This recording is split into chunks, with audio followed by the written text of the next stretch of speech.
Hello friends, पुन्हा एकदा माझ्या नवीन व्हिडिओमध्ये आपल्या सर्वांचं मनापासून स्वागत आहे.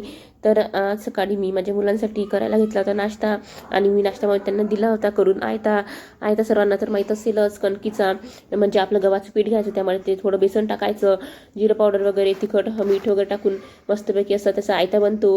हे पाहू शकता तुम्ही. आणि हा आयता छान खायला खूप छान लागतो आणि माझ्या मुलांना सुद्धा खूप आवडतो, कारण तो एकदम नरम असतो, मऊ लुसलुशीत बनतो. तर या ठिकाणी पहा, माझ्या मुलाचा नाश्ता वगैरे करून झाला होता. त्यांच्या आंघोळासुद्धा मी करून दिल्या होत्या आणि मस्तपैकी तयारी वगैरे करून त्यांना फ्रेश असं केलं होतं. मग आम्ही थोडं टी व्ही बघत होतो. मी सुद्धा थोडी बसली होती बेडवर, कारण दिवसभर काम करून करून खूप थकवा येतो.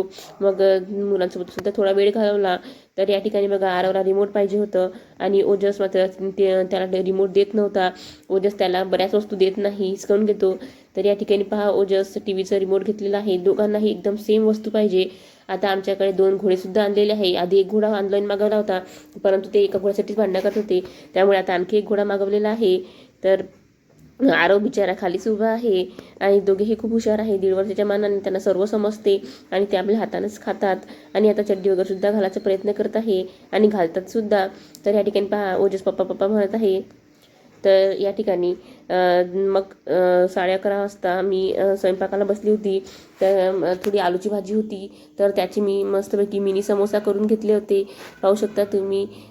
मिनी समोसा म्हणजेच लहान लहान आकाराचे थोडे थोडे समोसे करून घेतले होते आणि माझ्या मुलांसाठी लावली होती मुगाची पतली खिचडी, मस्त वटाणे वगैरे टाकून, त्यामध्ये टोमॅटो कांदासुद्धा टाकून मी फोडणी देणार आहे खिचडीला, त्यांना टेस्ट यायसाठी.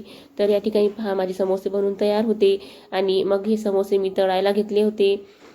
आज कसं थोडं नाश्ताच करावं म्हटलं, तर घरात मैदा वगैरे सुद्धा होता, सर्व साहित्य अवेलेबल होतं. मग मी मिनी समोसे करून घेतले आणि मस्तपैकी असे गरम गरम तेलात टाकले आणि छान त्याला गोल्डन ब्राऊन होईपर्यंत होऊ दिले. आपण घरी केलेलं कोणती वस्तू कशी आपण मनसोक्त आणि पोट भरून खाऊ शकतो.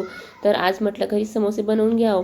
तर या ठिकाणी एका साईडला माझ्या मुलांसाठी खिचडीसुद्धा तयार झालेली होती आणि माझे सगळे भांडे वगैरे सुद्धा घासलेले होते आणि बस आता फक्त समोसेच बाकी होते करायचे.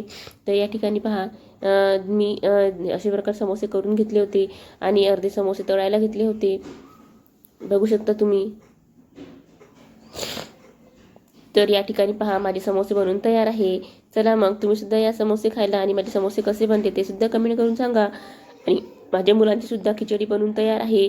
माझ्या मुलांच्या खिचडीला सुद्धा मी तडका वगैरे दिलेला आहे, तुम्हाला दाखवते. यामध्ये मी मटर, टोमॅटो, कांदा सर्वच घालून घेतलेला आहे, म्हणजे त्यांना सुद्धा खूप छान टेस्ट लागते आणि ते सुद्धा आवडीने खातात आणि ही खिचडी पौष्टिक सुद्धा असते. चला मग या व्हिडिओला इथेच थांबवते मी. Bye bye.